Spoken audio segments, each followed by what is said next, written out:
Hi guys, in this quick tutorial I want to talk about how can we restore our Rhino toolbars to the default mode. Imagine we have moved some of the toolbars and we want to come back to the default mode. How can we do that? In the previous versions of Rhino, if we came to the setting and Rhino options, there was a key like this, restore defaults to the toolbar tab. But in Rhino 8, when I click to the toolbar, there is no restore default key. And what should we do to arrange our toolbars to the default mode? Imagine I have closed all of them and there is nothing there.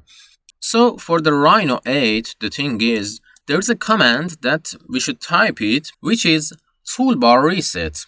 And the thing is, we have to write the command completely. As you see, there was no suggestion here.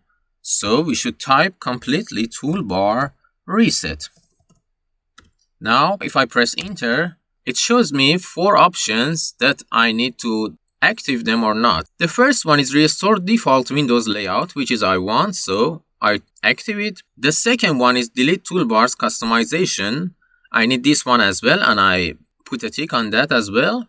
For the third and the last one, I don't want to put a tick right now, and with only first 2 options, I click OK. And now, you see, our toolbar came back to the default mode. So don't forget the toolbar reset command for this one. If you like to see more Rhino tutorials, you can join our YouTube channel and see you next time.